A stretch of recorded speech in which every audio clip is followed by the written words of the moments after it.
Hola, esto es Aquí América, la revista de la actualidad del continente de France 24. Yo soy Natalia Cabrera y los invito a este recorrido por las noticias e historias más importantes de las Américas esta semana. 20 habitantes de las calles de Bogotá, la capital de Colombia, dieron positivo por COVID-19. Sin acceso a agua y jabón para lavarse las manos ni a un techo para cumplir con la orden de quedarse en casa, su difícil situación es otra arista de la pandemia. Hablamos con algunos de ellos. Y Cuba es un ejemplo de éxito contra el coronavirus. A pesar de que miles de turistas recorrieron la isla en los primeros meses de 2020, las estrictas medidas del gobierno contuvieron los contagios. La pesquisa activa, un método en el que miles de estudiantes de medicina buscan puerta a puerta posibles casos, podría ser la razón. Les contamos de qué se trata. Y en nuestro tour por las noticias olvidadas por el COVID-19, vamos a Costa Rica, que celebró los primeros matrimonios entre parejas del mismo sexo de Centroamérica, a México para revisar las cifras de la violencia machista, y en Venezuela y Estados Unidos vemos más noticias del continente americano. Y vamos de inmediato con nuestra historia principal. En Bogotá, la capital de Colombia, hay aproximadamente 9.538 habitantes de la calle. La alcaldía de la ciudad sometió a pruebas del nuevo coronavirus a 45 de ellos.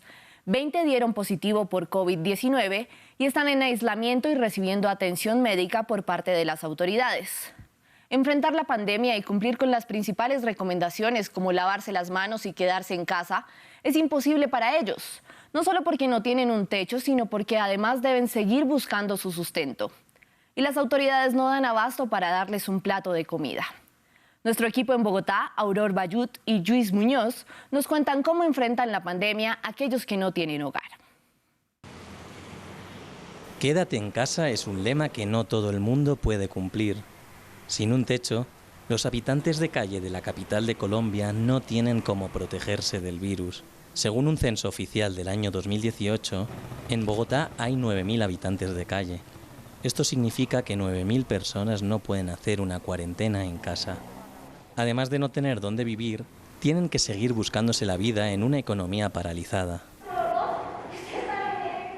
La alcaldía de Bogotá cuenta con 11 centros de atención en los que se busca resocializar a más de 1.200 habitantes de calle. Con la pandemia han llegado al cupo máximo. Mauricio Soler, que a sus 59 años ha empezado a estudiar Derecho, ya tendría que haber salido a la calle, pero la cuarentena le ha obligado a permanecer en el centro. Sería irónico, ¿no?, que yo hiciera un proceso con ganas de cambio y que ¡pum!, me llegara el coronavirus. Impresionante, ¿no? Sería una historia muy triste, no quiero que ese final sea así. Este centro se llama El Camino y sus internos se encuentran en la última fase. Se trata de un lugar de reencuentro con la vida donde se dedican a la jardinería, a hacer deporte con otros exhabitantes de calle, a la lectura de la poesía e incluso a la música.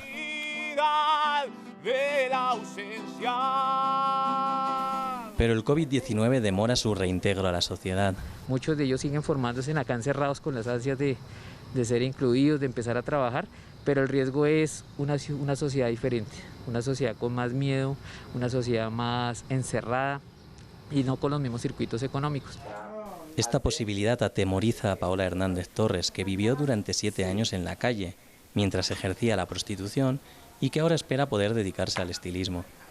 Le temo volver otra vez a las calles a ejercer la prostitución, pues es algo que me va a llevar de pronto otra vez al consumo y eso es algo que sí le temo. Las autoridades no dan abasto y dejan un vacío que algunas fundaciones intentan llenar con un plato de comida caliente.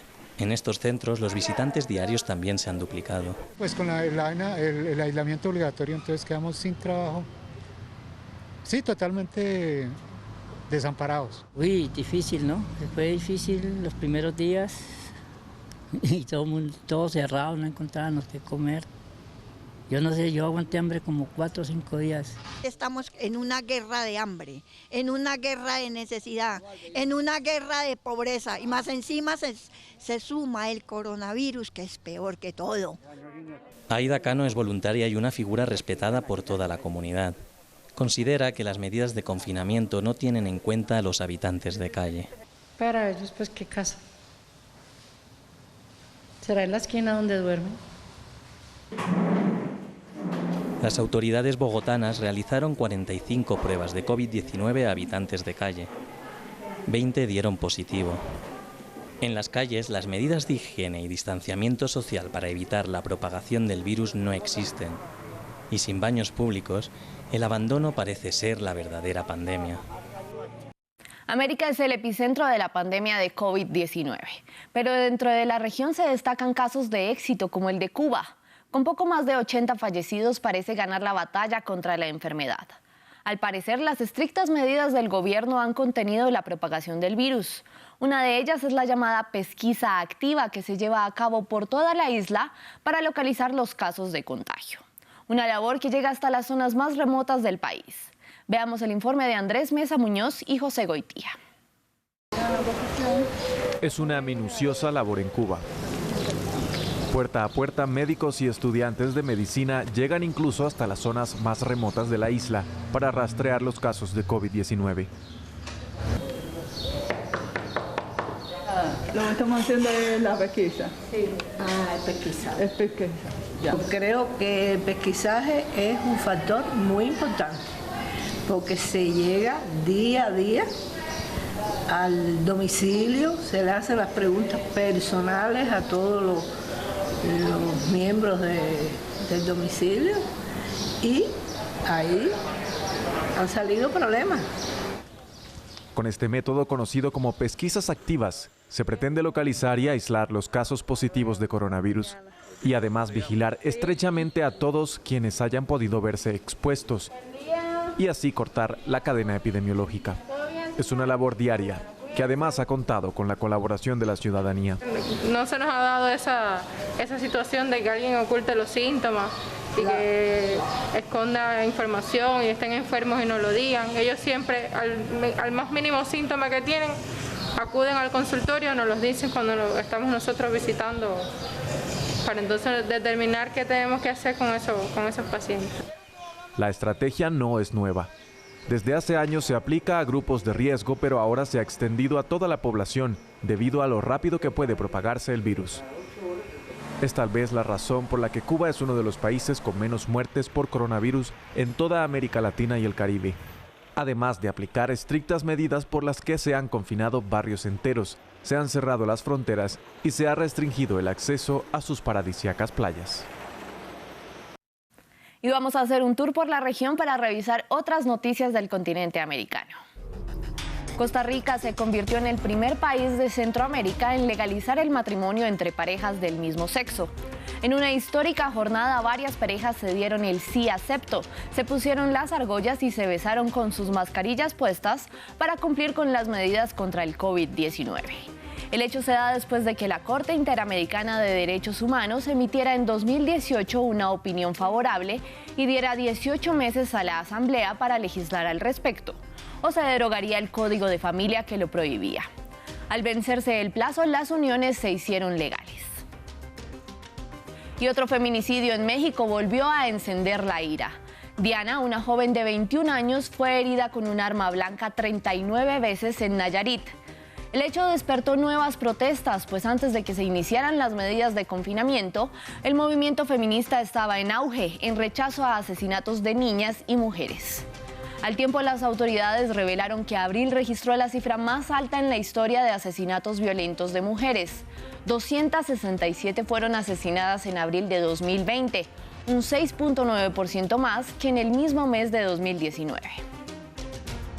Más de 60 países convocados por la Unión Europea y el Gobierno de España, con el apoyo de la Agencia de Refugiados de las Naciones Unidas y la Organización Internacional para las Migraciones, reunieron más de 2.500 millones de dólares para apoyar a los casi 5 millones de venezolanos que huyeron del país debido a la crisis.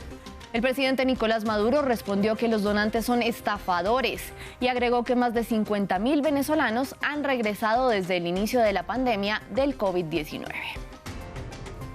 Y otro caso de violencia policial ligada al racismo sacude a Estados Unidos. El afroamericano George Floyd murió después de ser trasladado al hospital tras un incidente con la policía. En video quedó registrado cómo pedía a un policía blanco que lo tenía inmovilizado que lo dejara respirar. 4 policías fueron despedidos y el FBI investiga el caso. En los últimos años, las muertes de afroamericanos a manos de la policía han desatado enormes manifestaciones y llevaron a la creación del movimiento Black Lives Matter, la vida de los negros importa, que pide el fin del uso de la fuerza letal injustificada. Y terminamos en Argentina. Se necesitan 2 para bailar un tango, pero con las medidas de distanciamiento social implementadas para detener la propagación del COVID-19, este emblema cultural de la ciudad de Buenos Aires se ve afectado. Una actividad en la que el contacto es esencial. Las milongas, hoy cerradas, no esperan volver a abrir al menos hasta 2021. Nuestro corresponsal Natalio Cosoy nos tiene la historia. No hay música ni baile. Una milonga sin cuerpos, sin encuentro, sin tango. Yo entro acá y es como un puñal en el corazón, me da mucha tristeza y porque nunca lo vi así. Más de 25 años tiene esta emblemática milonga que solía recibir a unas 200 personas por noche. Ahora no tiene ingresos, solo gastos. Nosotros económicamente nos va a ir mal por muchos años. Ya lo sabemos, porque levantar este muerto nos va a llevar mucho tiempo. Pero no son solo las milongas. Todas las actividades que dependen del tango se han visto afectadas por la pandemia y la cuarentena. Este local de zapatos especializados, por ejemplo, está cerrado desde el 12 de marzo. Y el taller donde su dueña los fabrica hace más de 80 días que está sin producir. Quedó así, con los zapatos para armar, con otros para terminar, para llevar al local. Ahora estamos en un momento de impas porque no sabemos lo que va a pasar, ni con el tango, ni con los zapatos, ni con el comercio, con nada, digamos, una incertidumbre muy grande. Y como muchos, tal vez tenga que reinventarse. Pienso quizás fabricar sobres de cuero o sobres en glitter, algo que pueda hacer con todo el material que tengo acá. Algo parecido a esto, un sobre, ¿no?, para salir. Y si no, trabajar en relaciones públicas, no sé.